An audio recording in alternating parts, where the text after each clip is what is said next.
Hello, আসসালামু আলাইকুম। আসলে কি বলবো, আমরা আসলে রাস্তার মধ্যে অনশনে আছি।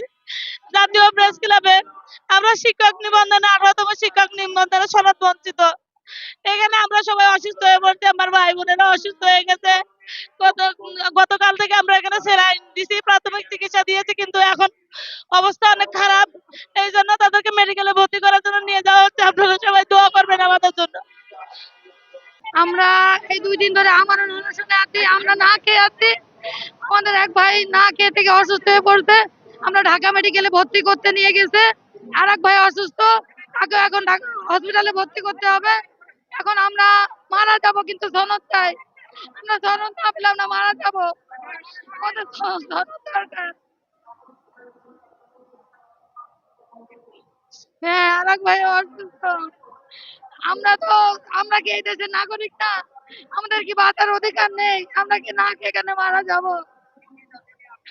আমাদের একটাই দাবি, যেহেতু এনটিআরসিএ গণবিজ্ঞপ্তিতে অংশগ্রহণ করে রিটেনের মার্ক অনুযায়ী, তাই আমরা 18 লক্ষ থেকে মাত্র ভাইবা দিয়েছিলাম 83,000। আমরা তো রিটেনে পাশ করে আসছি। তাই আমাদের রিটেনে যেহেতু আমরা পাশ করেছি, আমাদেরকে সনদ দিক এবং বিশেষ বিজ্ঞপ্তিতে আবেদনের সুযোগ দিক। এই একটাই আমাদের দাবি, আমাদের আর কোনো দাবি নেই। যাবেন না।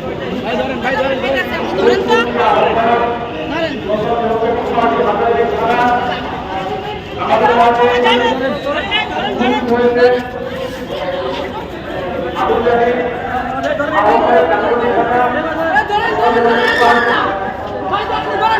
মাঝে ইতিমধ্যে উপস্থিত হয়েছেন সদস্য আদালত থানা পার্টি।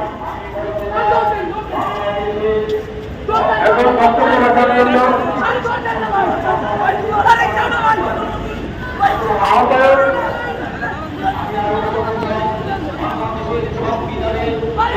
আদালতের ডেমোক্রেটিক পার্টি বক্তব্য রাখার জন্য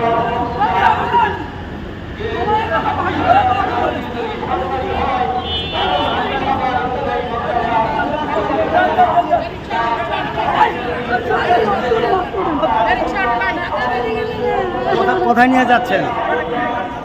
বাদামে নাই কি ঢাকা মেডিকেলে নাই, যেখানে থেকে ভালো হয় সেইখানে নিয়ে যেতে হবে। অবস্থা খুব খারাপ। কালকে সারাদিন সেলাই এখন বক্তব্য রাখছেন আরো জানেন ডেমোক্রেটিক পার্টির আহ্বায়ক